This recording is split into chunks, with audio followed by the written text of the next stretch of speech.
Alors on est avec Alicia Ricci et on va parler de correspondance scolaire sur le niveau premier degré, c'est ça, hein? Oui, c'est bien ça. Donc Alicia, tu étais institutrice et tu as fait de la correspondance scolaire avec le numérique. C'est ça. Alors on rappelle un petit peu quel est l'enjeu de la correspondance scolaire en général. Alors, moi j'étais pédagogie freinée, donc adepte, et la correspondance scolaire a une place centrale dans cette pédagogie. Mais la première chose, c'est déjà s'exprimer et communiquer. Alors, on s'exprime avec du matériel parce qu'on est dans une correspondance scolaire numérique, mais en hybridation. Parce qu'il y a des choses qui se font voilà, avec de l'artistique, mais il y a aussi le côté envoi de mails, lettres, Oui, on peut vidéos, faire de la peinture, voilà. on prend en photo et on C'est ça, envoie. Voilà, voilà, c'est c'est ça. hybride. Il y a un petit peu de tout. Puis vous avez le côté aussi favoriser les apprentissages, ou en tout cas donner du sens aux apprentissages en général, susciter l'envie naturelle d'apprendre. Et le dernier, c'est vraiment développer les compétences transversales et de citoyenneté des élèves. Alors la correspondance scolaire, hein, on le rappelle, c'est pas obligatoire, Non, c'est bien un sûr. choix de Oui. l'enseignant, mais on le sait, c'est une ouverture d'esprit sur l'autre, hein, les autres, l'altérité. Alors ça peut être à proximité, hein, parler en préparant l'entretien pour les enfants de la ville, on va communiquer et rentrer en correspondance avec une école rurale, voilà, ou ça peut être dans un pays éloigné. Bien sûr. Est-ce Et qu'on a un exemple, oui? il y a Géodéclic qui fait ça, Ouais. et je pense que c'est français, Mhm. et qui permet cette correspondance soit locale, Mhm. avec différentes zones, Mhm. ou soit à l'étranger. Et nous, on a correspondu justement avec la République démocratique du Congo, avec une école, un lycée français, pardon, un lycée français qui était l'école Pascal Blaise de Lubumbashi. Lubumbashi, hein, donc que tout le monde connaît, bien sûr. Et donc, en fait, quand on fait une correspondance scolaire, on va au-delà de la correspondance, on s'aperçoit en fait que on va toucher à plein de choses en termes de discipline, d'acquisition de compétences Mhm. au niveau des élèves. Bien sûr, déjà au niveau de la discipline, ça donne du sens aux apprentissages. On peut faire des maths, on peut mesurer la distance qu'il y a entre son pays et le pays qui correspond, ou la ville, entre les villes.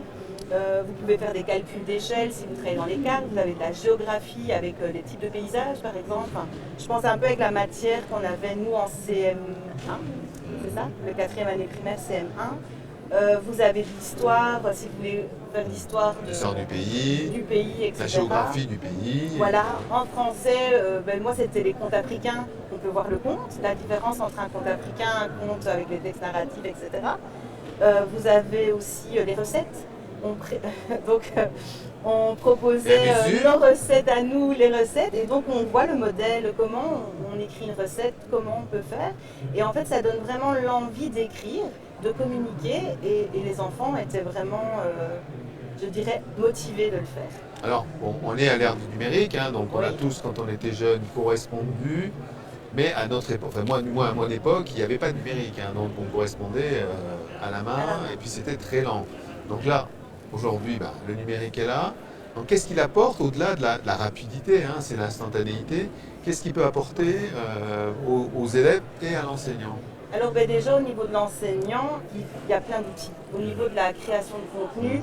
vous avez une créativité plus, qu'on ne peut pas toujours faire en format papier, ou en tout cas s'il y a des enfants ou des élèves qui ne savent pas toujours dessiner, ben voilà, ils peuvent quand même produire des choses artistiques avec le numérique. Vous avez également Et des des petites enfants. choses comme Canva, c'est ça?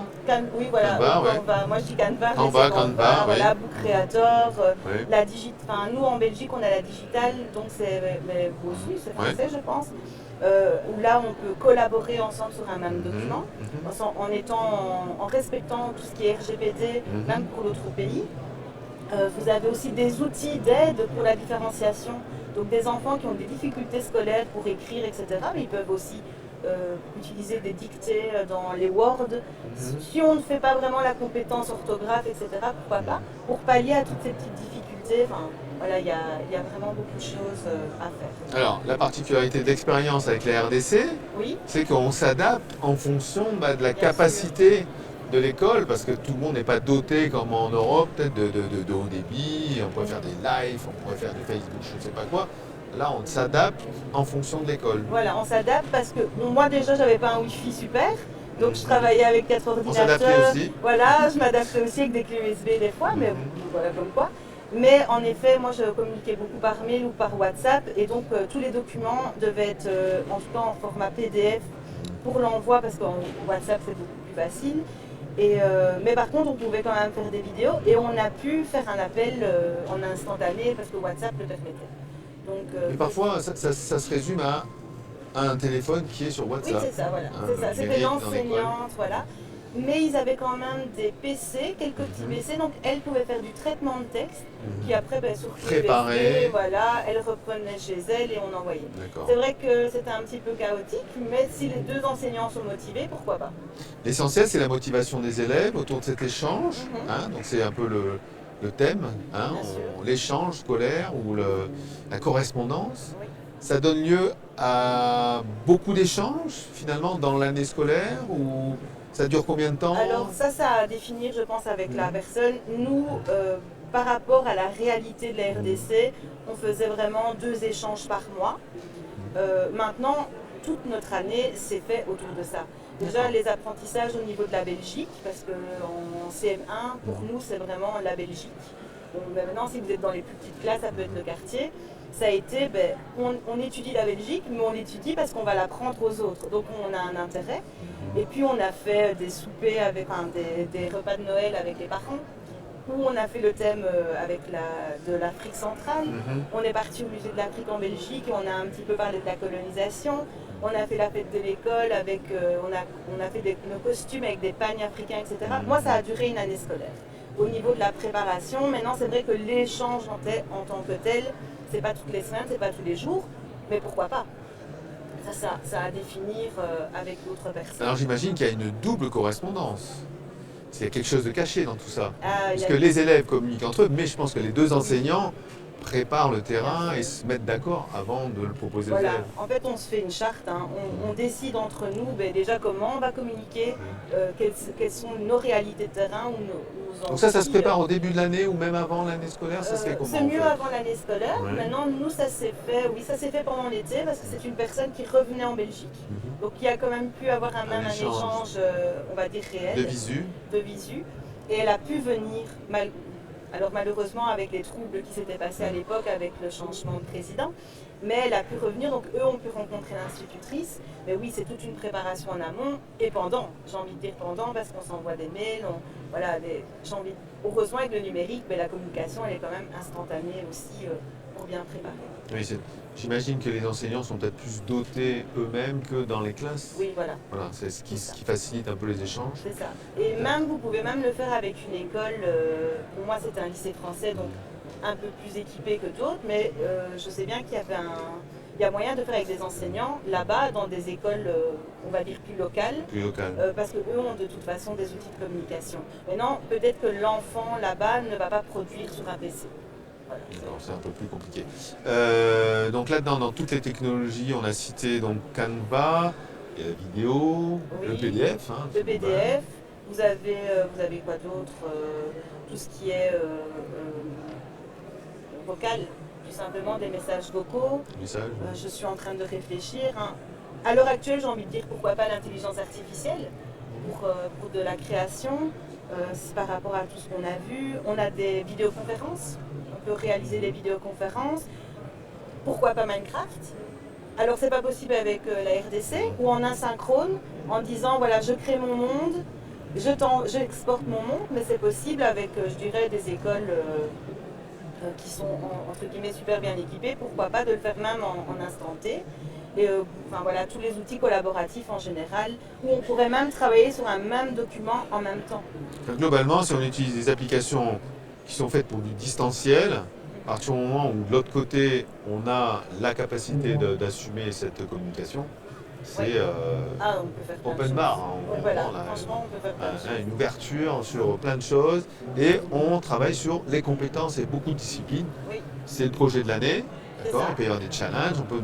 Et puis on ne fait pas que ça non plus, hein, voilà. Mais on raccroche et donc tout donne du sens. Et nous, avec le nouveau référentiel qui débarque un petit peu en Belgique depuis cette année en CM1 et en CE2, on donne du sens aussi à toutes ces nouvelles compétences numériques que les enfants doivent acquérir et qui sont certificatives, donc des copier-coller, des créations de contenu, tout ce qui est cybersécurité, RGPD, pourquoi on le voit? Le droit à l'image, on n'échange pas ce qu'on veut. Donc le fameux FFP. FMTTN. Voilà, donc on n'est pas encore habitué. Et ce que j'allais dire, c'est que donc, on parle de niveau quatrième. Oui. Est-ce qu'on peut engager ce genre de choses avant? Jusqu'où? Moi j'ai envie de dire Tout le temps. Tout le temps. C'est juste que vous n'allez peut-être pas utiliser l'écrit avec des petits. Mais il y a une autre manière de faire. Il y a une faire. autre manière, les book créateurs, parce qu'ils peuvent faire des audios, ils peuvent faire des vidéos, il y a des photos, même vêtements les photos. Et puis vous avez tout le côté artistique qui peut se faire.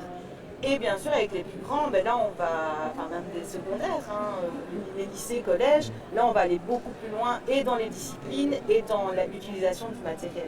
Il peut même y avoir après une communication interpersonnelle entre élèves, avec des correspondants comme on faisait à l'époque. Comme il y a la majorité digitale, capacité, on peut aller beaucoup plus loin. Chacun est doté d'autres choses, on est sur un autre niveau. On peut faire de la réalité virtuelle. C'est ça. L'essentiel c'est la motivation, puisque cet échange, cette correspondance crée quelque part une sorte de motivation particulière. Échanger avec l'autre, oui. Je ne sais pas si c'est humain, c'est ça qui est recherché. Et puis on découvre. Et on découvre quelque chose qu'on ne connaît pas. Et nous, c'était pas possible en RDC, mais ça serait chouette de se rencontrer. D'ailleurs, il y a des sites qui proposent des correspondances avec jumelage. Où là, à un moment, on va dans le pays étranger ou dans son propre pays, mais qui est à distance, on va rencontrer vraiment en réalité le groupe classe. Il y a des programmes Erasmus+, qui permettent de faire ça, des financements qui permettent. Mais là, ça devient un autre métier pour l'enseignant. Oui, voilà. Ok, Alicia, merci. Mais de rien, avec plaisir.